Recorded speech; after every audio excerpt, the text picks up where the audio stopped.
Salut, salut les internets.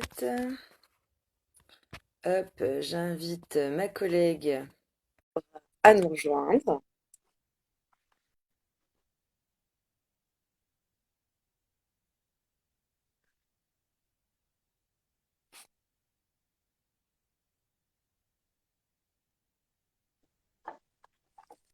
Salut Laura. Bonjour, bonsoir. Alors, on va mettre des couches de plus sur sur le vidéo. Je play.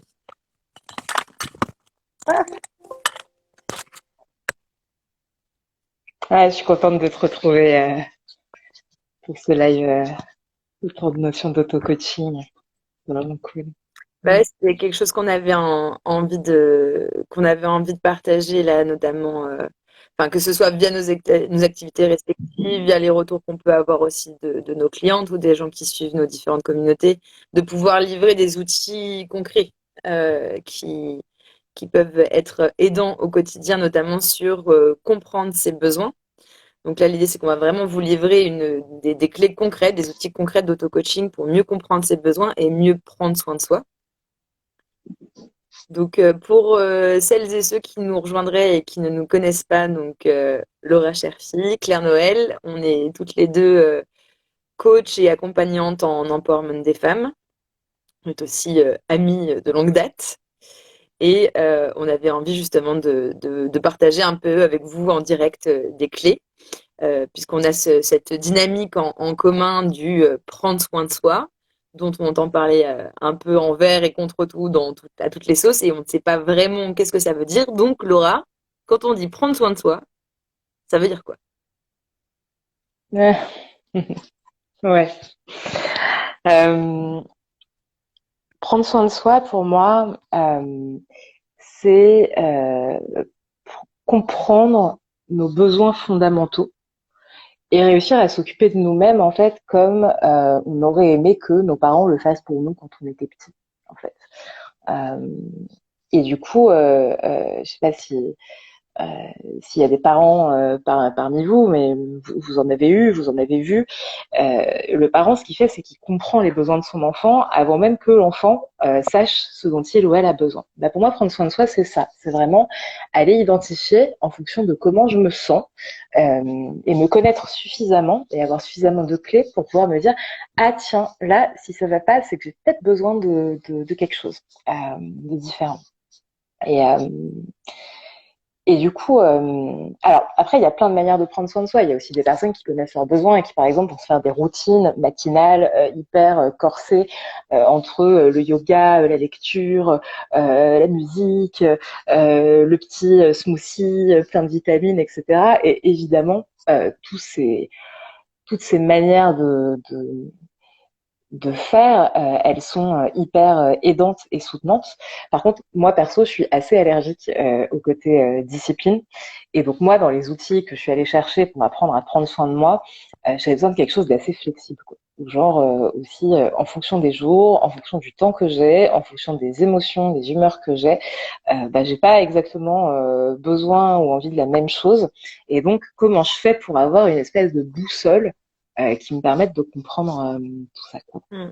Et ça, c'est vraiment une dimension qui est hyper importante. Moi, je le vois aussi dans les personnes que je peux accompagner, notamment les profils qui vont être assez arborescents, multipotentiels et qui vont avoir ce côté de dispersion. Et effectivement, souvent, la problématique qui se repose, c'est, mais moi, la notion de cadre, ça me rend allergique et ça me donne qu'une envie, c'est d'en sortir et de m'en enfuir. Et que quand il s'agit de poser un cadre pour prendre soin de soi, bah, c'est justement comment est-ce qu'on trouve bah, la ligne entre l'impression de se mettre une injonction et de s'enfermer soi-même et de potentiellement se flageller si on ne fait pas les choses, et en même temps, comment essayer de mettre en place, bah, si c'est pas des cadres, au moins c'est des lignes pour pouvoir prendre soin de ça de manière régulière, quoi. Ouais. Je vois qu'on a des cœurs qui arrivent dans le live. Voilà, si on a des amis pour qui la discipline c'est sympa, mais pas forcément tous les jours et tout le temps, n'hésitez pas à en remettre aussi. Ouais. Ouais, c'est ça, et c'est vraiment, voilà, comment je peux partir d'un endroit. Effectivement, je prends soin de moi, et parfois, ça va consister à me pousser. Voilà, moi ce matin, j'avais pas envie. C'était un peu difficile. Bah, je suis sortie prendre l'air en fait, et marcher un peu. Je savais que c'était pas le matin pour aller courir, etc. Mais déjà me mettre un peu en mouvement. J'avais besoin de mouvement. Bon, bah voilà, je me suis un peu poussée. Mais tout en étant à l'écoute de ce besoin de douceur aussi que j'avais. Et voilà. Et du coup, aujourd'hui, j'avais envie de vous transmettre vraiment cet outil-là euh, qui pour moi, m'a amené beaucoup de clarté, quoi, là-dedans. On est dans mon cœur qui dit la quoi la d'ici quoi. Ouais. Donc en gros, c'est un outil qui est issu de la communication non violente, mais dans l'idée de l'appliquer à soi-même déjà, avant même d'être dans la question du lien avec les autres. Et, euh, et en gros, pour moi, l'apport principal de la communication non violente par rapport à cette question de prendre soin de soi, c'est l'idée que mes émotions sont une boussole. Et mes émotions sont là pour me donner des informations. Et en gros, il y a quelque chose de très simple qui est que si je ressens une émotion désagréable, ça veut dire que j'ai un besoin qui n'est pas satisfait. Et si je ressens une émotion agréable, ça veut dire que j'ai un besoin qui est satisfait. Donc en fait, vous voyez, j'utilise pas le terme de émotion positive ou négative parce que comme elles sont toutes utiles, en fait, on n'est pas là pour rentrer là-dedans, dans le bien, le mal, mais juste besoin satisfait, besoin non satisfait. Et du coup, l'outil, on vous mettra des documents à disposition pour les personnes qui veulent. On vous expliquera à la fin du live comment ça se passe. Et en gros, l'idée, c'est moi ce que j'ai fait pendant 2 ans, tous les matins, c'est que je me levais et particulièrement quand j'étais chafouin, parfois je m'autorisais à ne pas le faire, mais quand je sentais que voilà, je me levais et j'allais regarder une liste d'émotions en fait. Et j'allais juste pointer, alors attends, comment je me sens là ce matin, juste. Et déjà rien que le fait de dire mes émotions en fait, ces espèces de sensations internes que je sais pas trop comment appeler, en fait elles existent, elles ont un nom. Et là en fait ce matin peut-être je suis anxieuse, ou ce matin peut-être que je me sens débordée à l'avance de ma journée. Peut-être que j'ai peur aussi, et que je suis en colère. Bon. Et du coup, rien que le fait de voir l'émotion, déjà, ça fait un côté genre ah ok. Donc je commence ma journée avec ça. Cool info à avoir, parce que si ce matin je suis en colère, je vais peut-être pas faire les choses de la même manière exactement que si je suis super sereine. Euh, et puis du coup, une fois que j'ai bien identifié mon émotion, alors c'est quoi aussi bien identifier son émotion? C'est euh, faire attention à ne pas être dans le jugement et à être dans l'observation. Et donc, si votre émotion, c'est ce matin, je me sens abandonnée, la CNV me dit là, tu vois, tu es en train de dire que y a quelqu'un ou l'extérieur qui a fait quelque chose qui t'a forcé à ressentir cette émotion. Abandonnée, ou je sais pas, je me sens manipulée, ou je me sens rejetée. Bah, ça remet la responsabilité sur l'extérieur. Donc, vous verrez dans les listes qu'on pourra vous partager, l'idée c'est de vraiment être sur une émotion qui est la mienne. Et peut-être qu'il y a des événements, peut-être que j'ai vraiment quelqu'un d'important qui est parti du jour au lendemain sans me prévenir, et ça ressemble vraiment clairement à un abandon. Mais du coup, si je reviens à mon émotion de je me sens seule ou je me sens triste, et donc à la partie sur laquelle moi je peux agir, ça va me donner plus de pouvoir pour pouvoir traverser cette émotion et en faire quelque chose. Et comme cet outil-là, c'est un outil d'auto-coaching et d'autonomisation, on prend ce parti-là de prendre la responsabilité de son émotion. Donc ça, on vous enverra les listes si vous voulez pour aller voir dans le détail, c'est hyper intéressant. Oh, Et puis coucou. je pense aussi potentiellement aux personnes dotées d'un utérus et qui vivent ce magnifique processus des règles chaque mois. Dans la connaissance de soi, il y a aussi cet endroit-là. Ça peut être hyper intéressant et comme tu le disais, de ne pas être dans le jugement. Si je me réveille avec une énergie basse, comment est-ce que de ma journée et comment j'adapte mes ressources en fonction de cette énergie basse. Et je trouve que ton exemple de ce matin est hyper chouette. De se dire, bah, je sens que j'ai besoin de mouvement, mais en fonction de si je suis super plein d'énergie au taquet, bah, je vais peut-être avoir envie de courir, de faire du fitness, et ça va être simple. C'est ça aussi, c'est que ça va être simple, ça va être fluide, ça va vraiment être ressourçant. Alors que si au contraire je suis en énergie basse, mais que j'ai besoin de mouvement, bah, justement aller sur quelque chose de doux et de voir comment, oui, trouver des chemins pour adapter en fait et vraiment être dans cette écoute et trouver l'endroit en fait pour juste, bah, comme tu le disais au début, prendre soin de soi comme un parent est censé et penser le faire quoi. Ouais, carrément. Et du coup, c'est super parce que t'es déjà sur l'étape d'après qui est du coup l'identification du besoin. Et c'est vrai que bah voilà, quand on a un bébé qui pleure, la question, donc voilà, il est triste, il pleure ou il est en colère, on sait pas trop, il pleure. De quoi il ou elle va avoir besoin? Est-ce qu'on est dans le domaine de la nourriture? Est-ce qu'on est dans le domaine de la présence, du câlin? Voilà. Et du coup, après la liste des émotions, de j'identifie mon émotion. Donc par exemple, je me sens seule. Euh, Paf, liste de besoins. Et alors là, j'y vais en mode hyper intuitif. C'est-à-dire que on n'est pas là pour rationaliser, se dire si je me sens seule, c'est que donc je devrais avoir besoin de non non non. C'est juste non. Je reste connectée à mon émotion, donc je me sens seule et je regarde la liste et je vois là où les mots en fait qui me font du bien. Genre, je pourrais croire qu'en fait, si je me sens seule, j'ai besoin de, je sais pas, de contact humain. Et ben en fait, ça se trouve, c'est pas ça. Ça se trouve, je me sens seule et en fait, j'ai besoin de repos. Euh, ou ça se trouve, je me sens seule et j'ai besoin d'expression de moi, en fait. Et ça, on peut pas le deviner à l'avance. Et personne ne peut le deviner pour vous. Et c'est pour ça que cet outil de liste, il est hyper intéressant parce que c'est votre corps, en fait. C'est votre émotionnel qui va vous guider et faire la boussole pour aller vers là où on a besoin. Et ça marche aussi pour les émotions agréables, hein, du coup. C'est-à-dire que si je suis avec, je sais pas, là je suis avec toi Claire et je me sens enjouée, je me sens joyeuse, il y a quelque chose qui pétille, qui me fait du bien.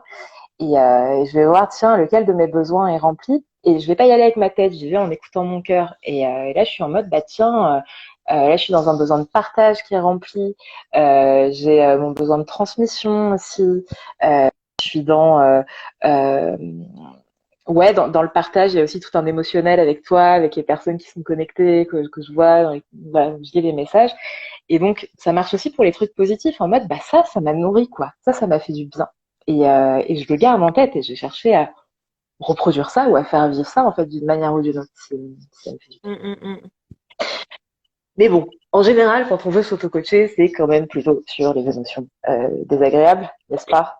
Et en même temps, ce que tu dis est hyper intéressant parce que souvent, dans le développement personnel, alors en tout cas, je sais pas pour toi, mais moi je le vois dans les personnes que j'accompagne, sont, vu qu'elles sont dans cette volonté d'avancer, de travailler sur elles, ont souvent leur focus et leur regard concentré sur le négatif, en tout cas ce qu'elles considèrent comme négatif, sur le désagréable, sur ce qui est difficile, sur ce qui demande effort. Et pas tant sur les moments où ça va bien, là où les moments où ça va bien, bah, comme tu viens de le dire, ils sont tout aussi apprenants parce que ça permet de mettre dans sa besace le ah tiens, peut-être que on peut aussi se faire cueillir en se disant bah tiens là je suis dans la nature et je me rends compte que je me sens hyper paisible.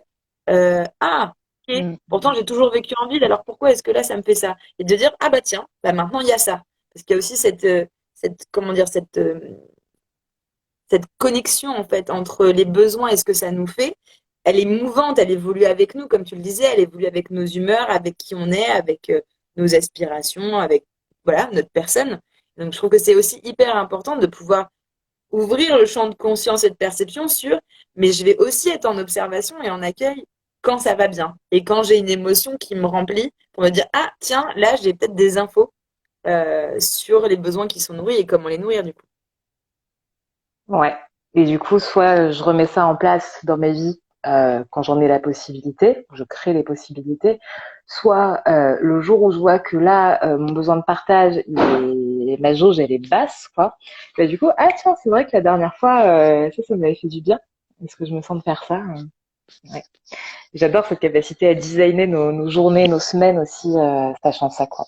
Genre là, j'ai besoin de repos, bah tu vois, j'hésitais à faire un truc samedi, bah Je crois que là, ça va être non, quoi. Parce que toute la semaine, je me suis tapé des émotions où j'ai vu que c'était mon besoin de repos qui criait. Donc, je vais peut-être faire un week-end un peu différemment de ce que j'avais en tête, par exemple. Mm. Et, euh, et alors après, l'autre idée que je trouve vraiment passionnante sur ce processus-là, c'est d'apprendre à faire la différence entre nos besoins et les stratégies pour les mettre en œuvre. Par exemple, moi ce matin, j'avais besoin de mouvement et de douceur. Euh, Mouvement, d'habitude, je suis plutôt en mode je vais courir. Bon. Euh, Là, en l'occurrence, il y avait besoin de douceur qui disait ah ouais non pas trop. Et donc en fait, c'est comprendre que mon besoin de mouvement, la partie de moi en fait qui a besoin de ce mouvement, en vrai, elle en a absolument rien à faire, mais rien à faire de comment est-ce que je vais remplir ce besoin. Et donc, j'aurais pu danser, j'aurais pu aller faire un aller-retour, je sais pas, genre au centre commercial, faire un truc différent. J'aurais pu faire du yoga, j'aurais pu faire du vélo. Enfin, en fait, peu importe. Cette partie-là, elle a juste besoin de mouvement. Et souvent, dans nos quotidiens et dans nos relations aussi, on est freiné parce que on a une idée précise, une idée arrêtée sur la stratégie qu'il faudrait employer. Donc voilà, nos personnages intérieurs qui sont responsables de nos besoins, qui collent aussi avec nos valeurs, hein, s'en foutent de la stratégie. Et ça, c'est quelque chose qu'on sait travailler en coaching aussi autrement, globalement. C'est-à-dire, quand on a besoin de satisfaire nos valeurs, par exemple de liberté ou autre, parfois on va se raconter que pour être libre, il faut que on va avoir des croyances, en fait, autour de comment on doit nourrir ça. Et ça se transforme, ça évolue. Il n'y a pas de problème autour de ça. On sait faire ça en accompagnement. Donc, donc voilà, ce qui va être intéressant, ça va être de repérer lequel de mes besoins crie, en fait, lequel a besoin d'être nourri. Et je vous partagerai pour les personnes qui nous le demanderont par mail un protocole justement d'auto-coaching où ça dit là, si mon besoin, par exemple, je sais pas, je me sens seule, j'ai besoin d'amour, mon besoin d'amour, il est à combien là, sur une échelle de 1 à 10. Ah, là, mon besoin d'amour, il est rempli à 3 sur 10. Ah ouais, c'est peut-être pour ça que je me sens pas bien. Donc, 3 sur 10, en général, on n'est pas au top de nos ressources. Et du coup, cet outil que je vous proposerai, il dit euh, comment est-ce que je peux faire, et ça c'est une bonne question à vous poser, pour faire passer cette jauge à la note supérieure. Donc en fait, on va chercher à passer de 3 à 4. Parce que si mon besoin d'amour est crie et que je vise le 8 direct alors que je suis à 3, tout va me paraître inaccessible, ça va être horrible, et oh mon Dieu, je suis incapable, je n'arrive à rien, machin. Bref, on ne rentre pas dans ces boucles-là, ou on s'auto-coache pas pour rentrer là-dedans. Donc voilà, je suis à 3 en amour là. Qu'est-ce que je pourrais faire qui me permet de passer à 4?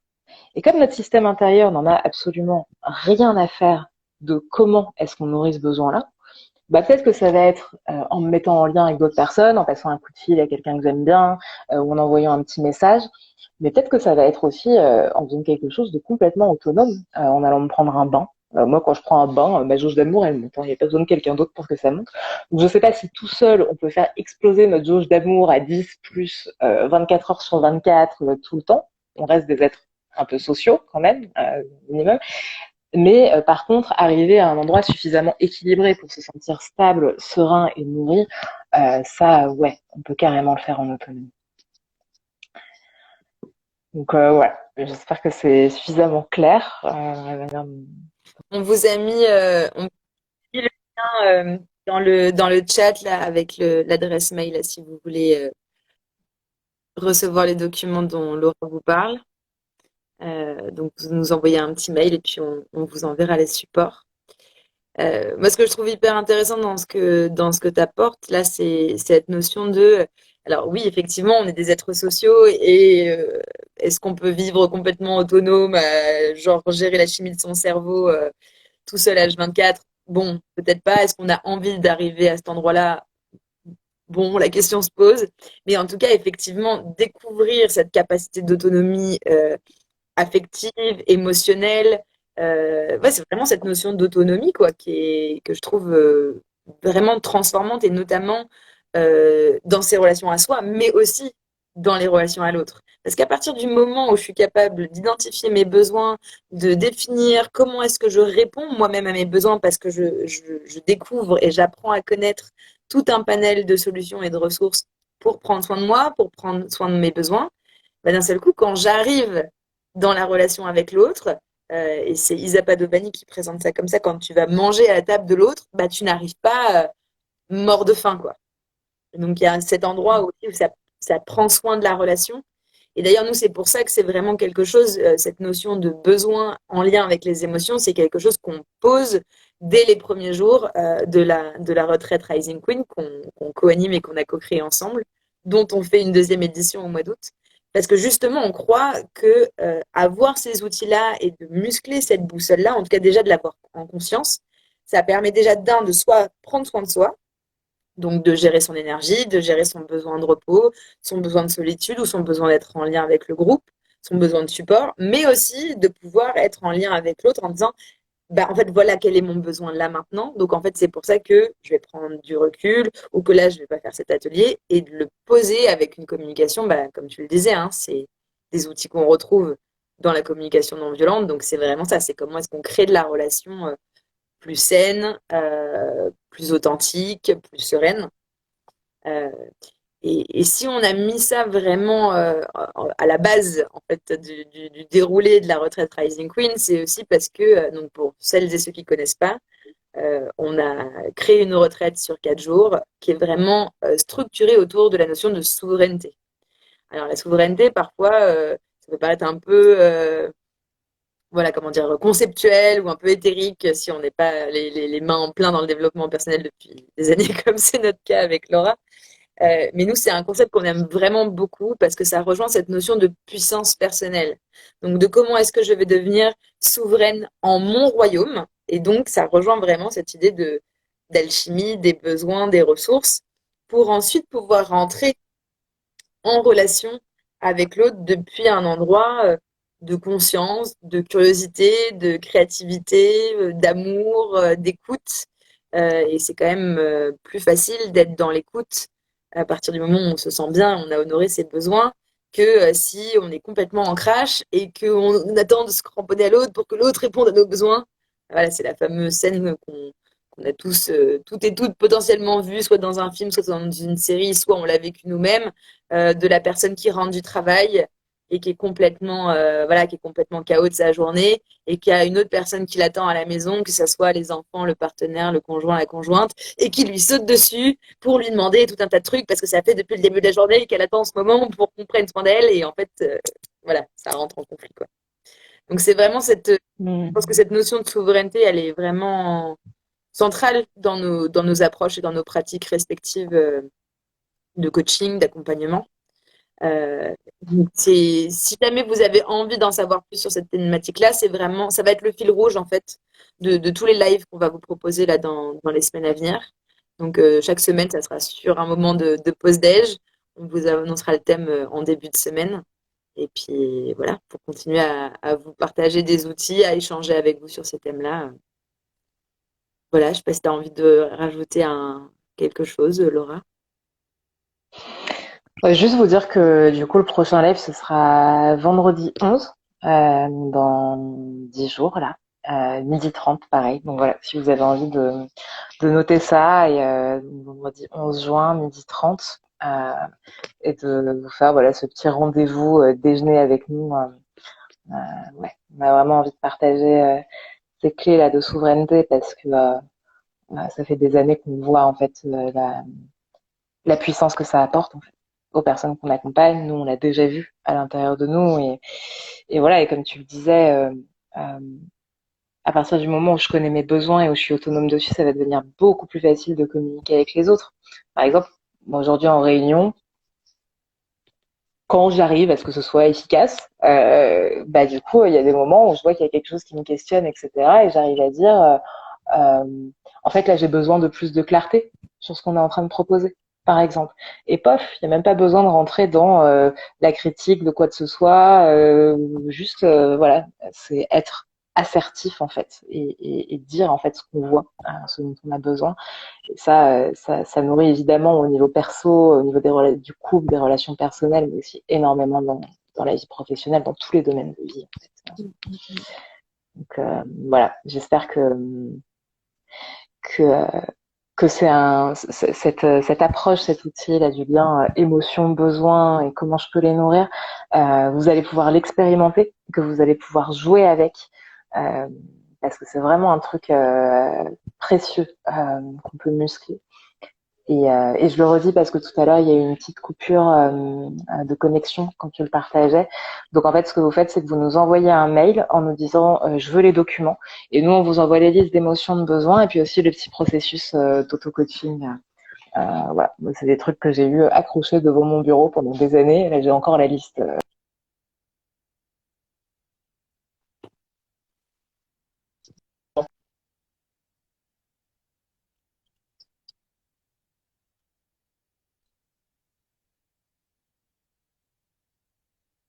Et puis, n'hésitez pas si vous avez des questions à nous les laisser en commentaire pour ceux et celles qui regardent le replay, soit par mail, soit en commentaire. Et puis, n'hésitez pas à partager cette vidéo aussi, à liker, commenter, partager, enregistrer. Ça permet aussi que ce genre de contenu remonte dans les algorithmes Instagram. Donc, n'hésitez pas.